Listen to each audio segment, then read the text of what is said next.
بسم اللہ الرحمن الرحیم۔ امام بخاری رحمۃ اللہ علیہ کا ایمان پر موقف۔ امام محمد بن اسماعیل بخاری رحمۃ اللہ علیہ نے اپنی مشہور کتاب صحیح بخاری میں ایمان کے بڑھنے اور گھٹنے کے بارے میں واضح موقف بیان کیا ہے۔ ان کے مطابق ایمان مقرر نہیں بلکہ بڑھتا اور گھٹتا رہتا ہے، اور اس کا تعلق صرف زبان یا تحریر سے نہیں بلکہ دل کے یقین اور اعمال صالحہ سے ہے۔ نمبر 1، ایمان میں اضافہ اور کمی۔ امام بخاری رحمۃ اللہ علیہ نے متعدد احادیث میں فرمایا، حضرت ابو ہریرہ رضی اللہ تعالیٰ عنہ سے روایت ہے کہ رسول اللہ صلی اللہ علیہ وسلم نے فرمایا، مومن کا ایمان بڑھتا ہے اور اس کا شک کم ہوتا ہے۔ یہ حدیث واضح کرتی ہے کہ ایمان متغیر اور متحرک ہے، اور نیک اعمال، ذکر الہی اور اللہ کی یاد میں رہنے سے ایمان میں اضافہ ہوتا ہے۔ نمبر 2، ایمان کی حقیقت اور اثر۔ ایمان صرف تقریری یعنی زبانی یا تحریری نہیں ہوتا، بلکہ ایمان حقیقی طور پر دل میں راسخ یقین ہے جو اعمال صالحہ کے ساتھ ظاہر ہوتا ہے۔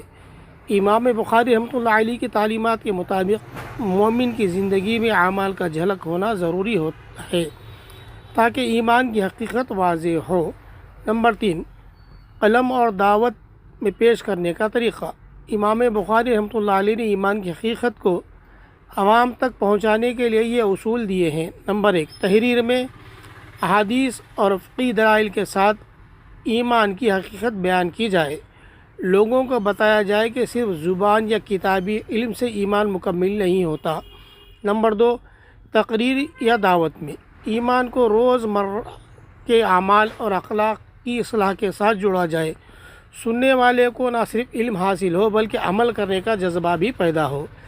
دعوت میں حسن انداز اور دلیل اور منطق کا استعمال کیا جائے تاکہ ایمان کی حقیقت کو سمجھنے میں آسانی ہو۔